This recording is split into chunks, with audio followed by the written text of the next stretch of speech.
Camera পার্সনকে মারবেন আপনি? আমি মারিনি, আরে আমি মেরেছি, বাসিন্দারা আমি মেরেছি। আমার গাল টিপবেন বললেন তাই বললেন। আপনি উত্তর দিয়েছেন।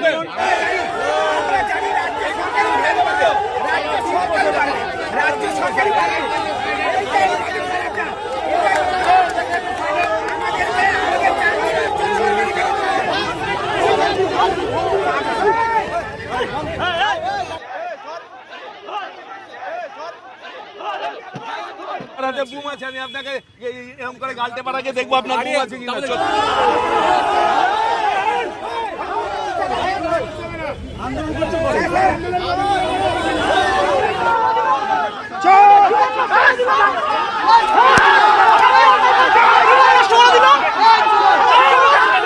কোনো মতে কিন্তু সব্যসাচী দত্ত তাকে কিন্তু বের করে নিয়ে যাওয়া হচ্ছে এই মুহূর্তে। চরম বিশৃঙ্খলা।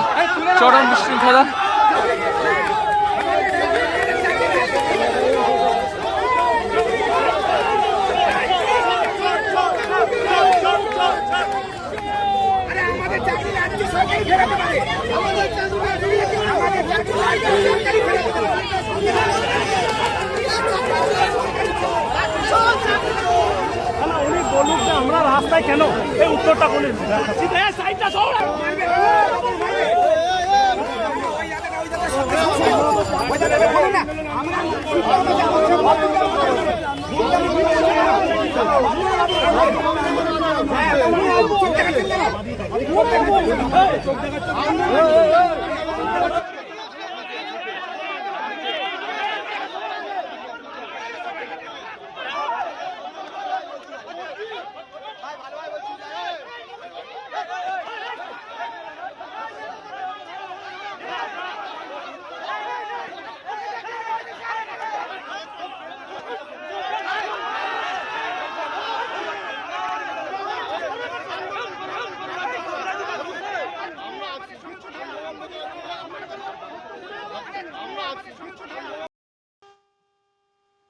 সাংবাদিক ও চাকরিহারাদের মারধর সব্যসাচীর।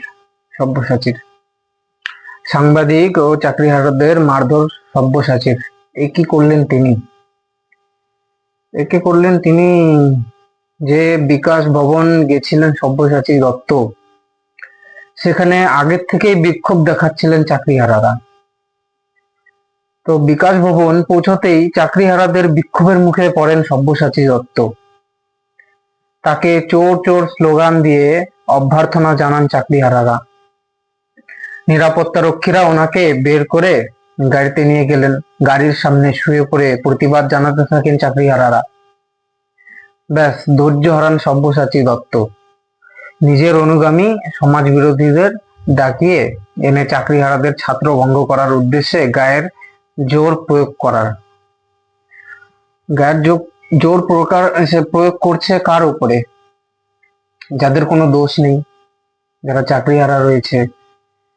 তা এর মধ্যে আবার শোনা যাচ্ছে যে পরিস্থিতি হাতের বাইরে যখন চলে যায়, তখনকার খবর যে সংবাদ মাধ্যম করছিল, সেই খবর করতে গিয়ে অক্রান্ত হয় TV9 বাংলার সাংবাদিক। তার উপরেও চড়া হয় সব্যসাচী দত্ত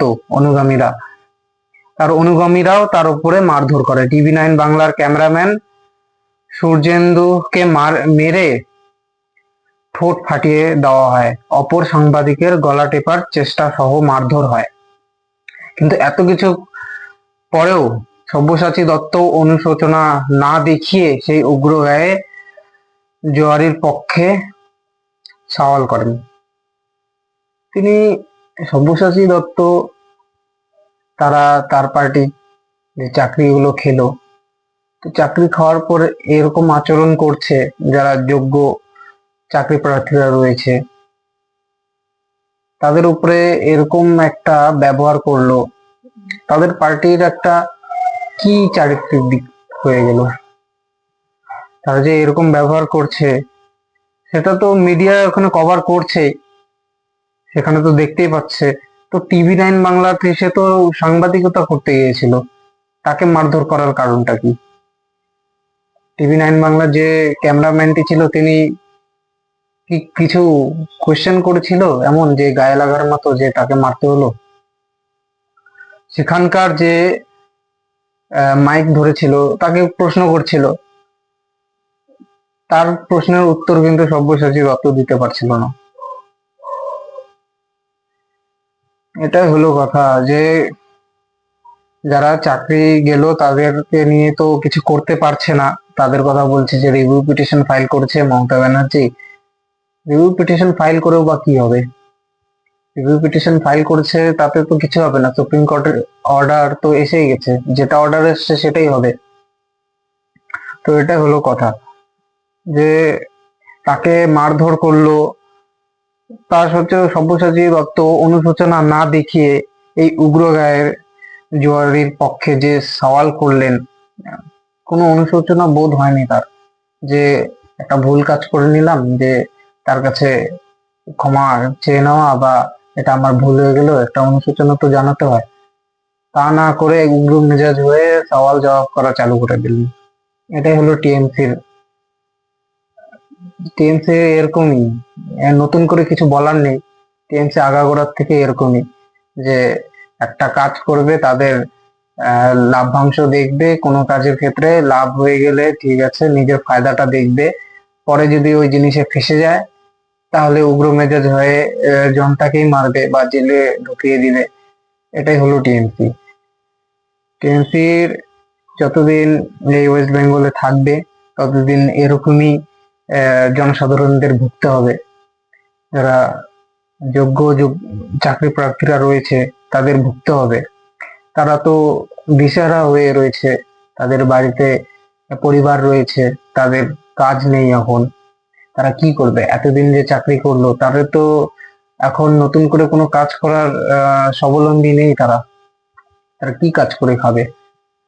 এতদিন কাজ করলো, এই টিএমসি পার্টি যে চাকরি দুর্নীতি করলো, তো এটার জন্য কিন্তু সাধারণ জনগণদের ভুগতে হচ্ছে।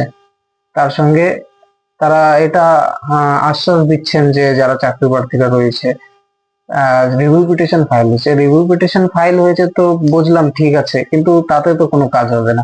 সুপ্রিম কোর্ট যেটা অর্ডার দিয়ে দিয়েছে তো সেটাই হবে। তো সব্যসাচী দত্তর যে ব্যবহারটা দেখতে পারলেন, এই ব্যবহারে কিন্তু মানুষ খুবই ক্ষুব্ধ হয়ে আছে, তার ব্যবহারে সন্তুষ্ট নয় মানুষ। আপনাদের কি মতামত আছে এর মধ্যে, আপনারা কমেন্টস এর মধ্যে জানান। আর আমি এখানে বিরতি নিচ্ছি। আপনারা সঙ্গে থাকবেন, ভালো থাকবেন, সুস্থ থাকবেন, অবশ্যই আমার চ্যানেলটি সাবস্ক্রাইব করবেন।